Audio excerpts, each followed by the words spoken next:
man, it seems like all these guys are very incestuous here. They're all going to teams They in their are. division or teams swapping with other running backs here. Let's talk about the next guy, DeAndre Swift. DeAndre Swift was with the aforementioned Eagles, where Saquon is now. Now DeAndre is with the Chicago Bears. Frankie, lay it out for us. What an interesting offense. We've talked a lot about it.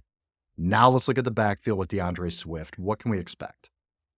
John, I mean, this is really exciting if you're a Bears fan. The Bears completely flipped their offense. I mean, outside of DJ Moore, it's all new. And Tyler Scott, it's all new. I mean, he's walking into a situation, John, in my personal opinion, which is kind of dream-esque, right? You have a rookie quarterback. You have already a solidified receiving core. So therefore, they're not going to be stacking boxes.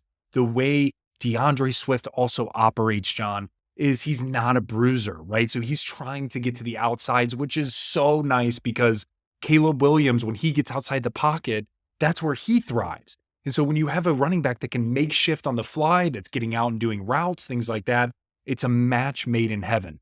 So what did he sign? John, he signed 3-year, $24 million deal, 15.3 guaranteed. Boy got paid, man.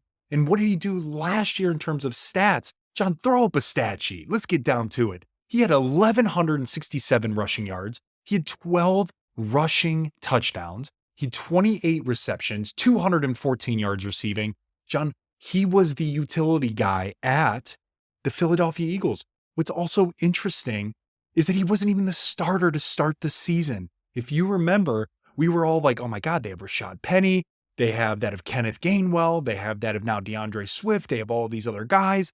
Like what's happening? DeAndre Swift wasn't even the starter until week 3, week 4, to where one of those guys get injured. He steps in and never let go of the job.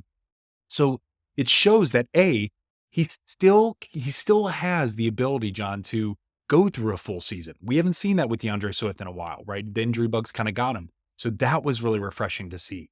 In addition, we saw how he operates with another type of mobile quarterback. With that of Jalen Hurts. We saw how he operates with that of A.J. Brown and that of Devontae Smith.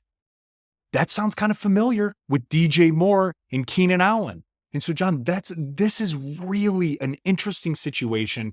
Me personally, man, I think this is a guy, do not sleep on him. He could absolutely be somebody that could, basically give back, John, a couple rounds of value if you draft him in the right place.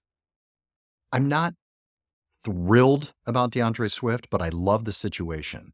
But one thing I can that just gets in my craw a little bit is that this may be the first time that DeAndre Swift is used to where his abilities are the best. I don't think he's been properly used with these other teams. Like you were talking about, of getting him in space. He's a space guy. He's not a run between the tackles guy. He's a guy you want to get out in space.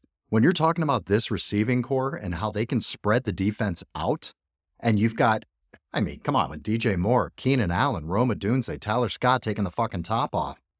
How are you going to cover all these guys? Not to mention, you got DeAndre Swift sneaking out and slipping out into space there. You got a mobile quarterback that loves getting outside of the pocket, throwing some sidearm shit like that. Yeah. It could be really, really interesting, especially in a PPR. I think that's where he's going to make his money this year. So I'm warming up more and more to DeAndre Swift. I like him as an RB2.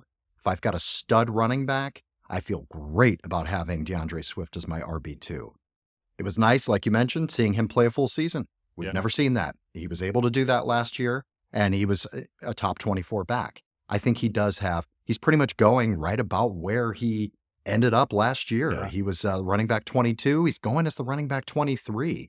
I think he's going to return more value than that. I think he's going to bring a little more value to you and at least give you a round or two potentially of value there.